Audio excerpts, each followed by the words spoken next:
Bismillahirrahmanirrahim. Assalamualaikum warahmatullahi wabarakatuh. Baik, nama saya Ali Sakti Ritonga, NIM 2011010050.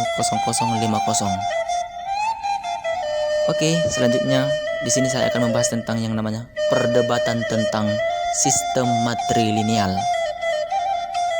Yang mana dalam konsep ini saya akan menjabarkan tentang yang namanya satu, perkawinan eksogami, yang kedua residensi matrilokal, dan yang ketiga sistem pewarisan. Langsung saja pembahasan kita yang pertama, yaitu perkawinan eksogami. Nah, perkawinan eksogami ini terdiri atas dua bagian, yaitu perkawinan heterogami dan homogami. Heterogami adalah perkawinan antar kelas sosial yang berbeda, seperti misalnya anak bangsawan menikah dengan anak petani. Nah, untuk homogami adalah perkawinan antar kelas golongan sosial yang sama, seperti pada anak saudagar atau pedagang yang kawin dengan sama anak saudagar atau pedagang juga. Nah, ini disebut dengan perkawinan yang kedua, yaitu homogami. Masyarakat Indonesia terdiri dari beragam suku, bangsa, dan adat istiadat. Masing-masing mempunyai sistem perkawinan yang berbeda-beda pula, antara lain sistem endogami, sistem eksogami, dan heterogami. Perkawinan masyarakat di negeri Ampang, Kuranji menurut sistem perkawinan eksogami. Nah, yang berarti seorang tidak boleh melangsungkan perkawinan di dalam satu suku yang sama. Perkawinan sesuku bagi masyarakat Minangkabau disebut dengan perkawinan yang pantang. Nah, ini disebut dengan perkawinan yang pantang. Larangan perkawinan satu suku atau satu datwa dilarang karena masyarakat Minangkabau mempunyai raso, pareso, malu josopan. Tidak adanya perasaan untuk menikah dengan saudaranya sendiri. Selain itu, masyarakat di negeri mengutamakan mencari pasangan yang bukan merupakan kerabat dekatnya, yang diyakini akan dapat mempererat tali silaturahmi. Nah, pembahasannya, bagi orang Minangkabau, mengapakah mereka itu melakukan kalau yang namanya satu datwa, satu suku, itu dikatakan dengan perkawinan pantang? Nah, mereka itu bertolak belakang dengan ini karena mereka beranggapan bahwa apabila mereka menikah dalam satu suku atau satu datwa nanti munculnya banyaknya bala gitu, munculnya bala. Jadi mereka beranggapan nanti kalau ini terjadi, maka kehidupan dalam perkawinan itu akan merusak gitu. Jadi untuk perkawinan eksogami ini yang biasanya itu dilakukan di masyarakat Minangkabau.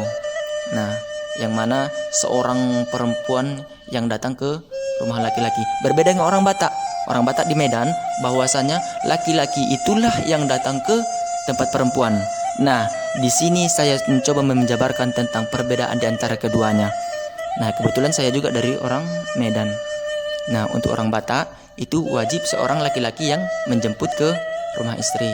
Namun untuk perkawinan ini, istrilah yang datang untuk melangsungkan itu.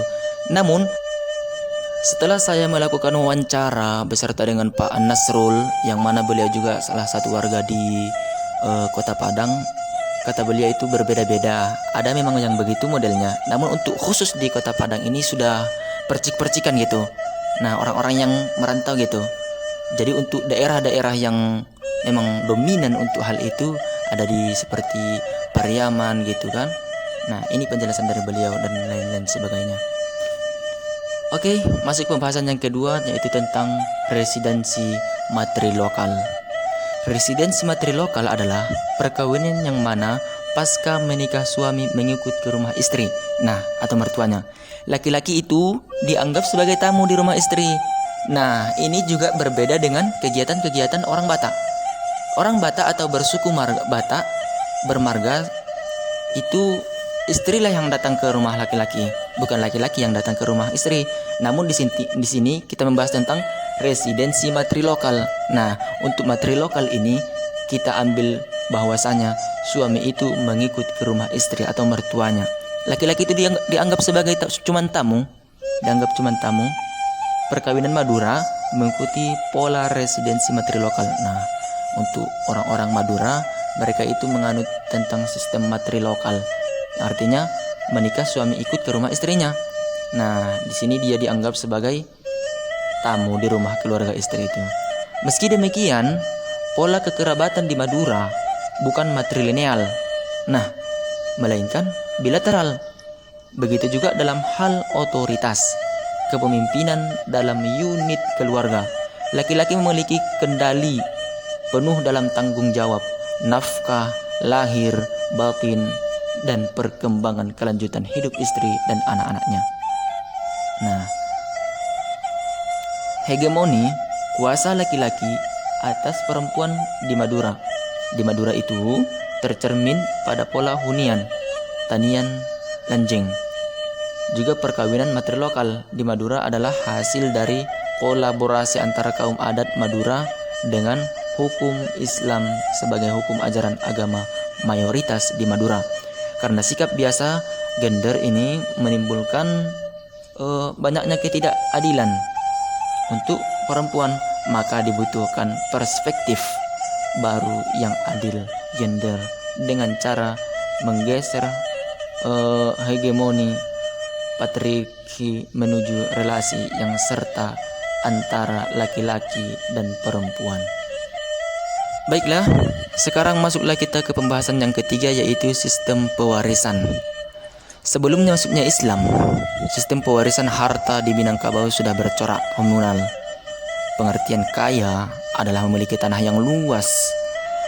Tanah adalah milik kaum yang luas. Kaum yang luas tanahnya disebut kaum yang kaya.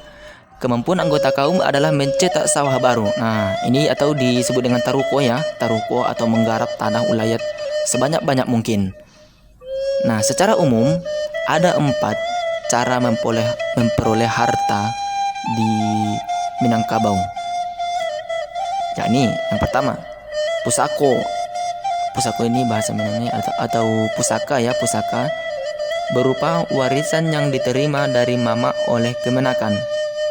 Yang kedua, tambilang basi atau tembilang besi, yakni harta yang diperoleh dengan hasil usaha sendiri. Ini disebut dengan tembilang besi. Tembilang ameh ini atau tembilang emas, yakni dengan cara pembelian. Dengan cara pembelian ini disebut dengan tembilang tembilang emas gitu. Yang keempat, hibah.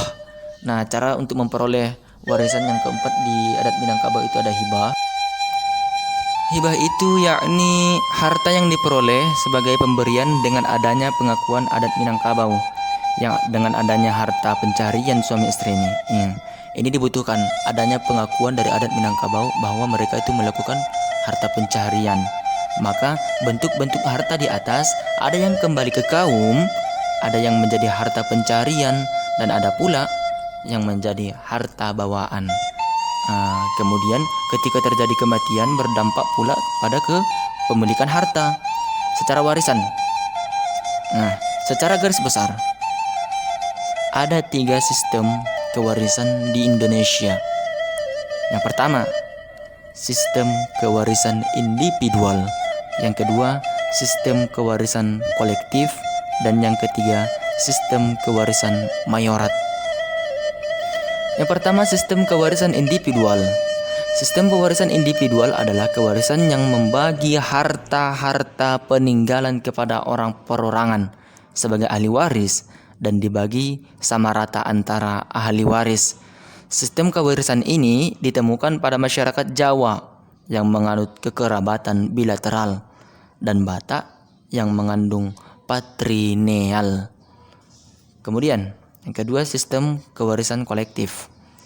Sistem kewarisan kolektif adalah pewarisan secara kelembagaan. Kelembagaan yang dimaksud adalah keluarga yang menjadi satu kesatuan kekerabatan gonologis yang dibagi-bagi adalah giliran menggarap dan menikmati dan juga membagi hasilnya. Penerima waris biasanya perempuan. Laki-laki boleh hanya memungut hasilnya. Nah, untuk waris bagi adat Minangkabau ini ialah perempuan. Laki-laki boleh hanya memungut hasilnya. Karena itu ia disebut harta pusaka sebagaimana yang terdapat di Minangkabau. Nah, untuk yang ketiga, sistem kewarisan mayorat. Nah, untuk sistem kewarisan mayorat adalah kewarisan tunggal. Anak yang tertua dalam satu keluarga terhadap harta peninggalan ayah atau keluarga atau sejumlah harta pokok dari keluarga tersebut. Nah, di Sumatera Selatan ada pewarisan harta kepada anak tertua.